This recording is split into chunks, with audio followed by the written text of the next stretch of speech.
When you're recording through an amp and you're going back to get those real tones from your amp and get them into your DAW, obviously you need to have yourself a decent amp, and a decent guitar is a really good start to building and pulling a good tone.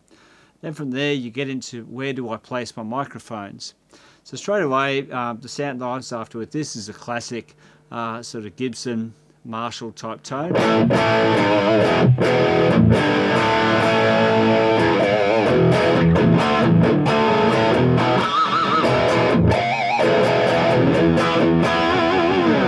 A really nice attack, a lot of attack, and a lot of very direct sort of sound that I've got with these two instruments here. So the next thing I want to do is make sure that I can keep that harshness and direct sound, not harshness, but that really direct trebly sound, but at the same time get it to sort of bellow out a little bit, so I get that lovely bottom end. And get that nice shoulder into the sound, those low mids there, without them being messy. So the way we do that generally is where we place our microphones. Obviously after we've pulled the sound out of the amp that we're happy with, this one I'm quite happy through the 900 here, the JCM 900. Sort of hard to go wrong with that amp and this guitar. You'll pull a great sound straight away, and very much a rock heavy type of tone. The mics that we've got today on the Marshall cabinet are two of my favourite type of mics to use. The first one is an SM57. That's, in fact, if I only had one mic, that would be the mic I'd choose. Fantastic sounding microphone.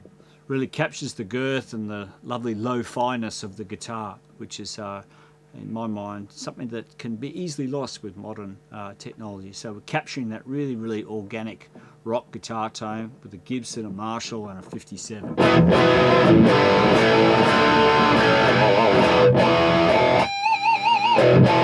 So plenty of gain there, plenty of bite, but also very articulate with its sound.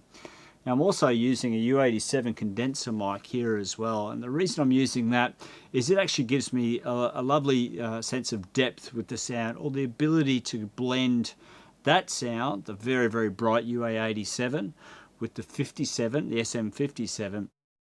Having the two mics allows me to blend the tone and get an even broader and more dynamic range.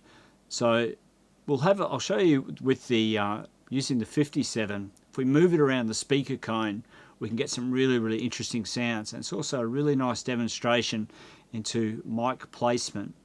Like I said, I like putting the 57 off axis towards the edge of the cone, and that gives me that lovely round thick tone. It's very tight and very tidy.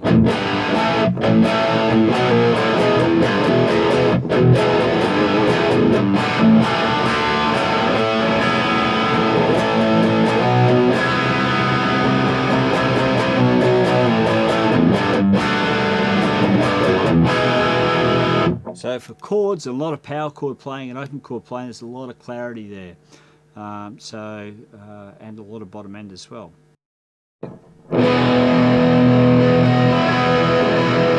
When we're a little bit closer to the center of the cone, or the heart of the speaker, we get a very bright, sizzly sort of sound, which is, again, really nice, but we lose a little bit of bottom end there. And as we move across the speaker cone, have a listen to how the phase changes and how the EQ changes of the sound.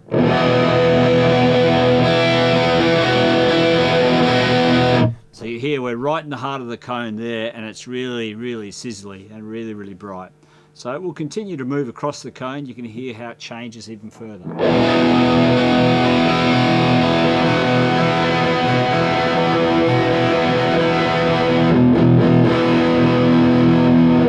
Where it's ended up there on the edge of the cone is actually probably where I like to have it the most when I'm using this two microphone setup.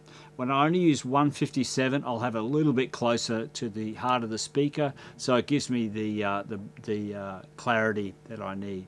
So now we're going to have a listen to the U87. You'll be able to hear how it's almost more of a high fidelity sounding mic, if there's such a thing. Really, really bright, getting really heaps of tops and heaps of clarity out of the speaker. And as you can see, it's pointing right at the heart of the speaker cone there. So it offsets that really dark 57 placement.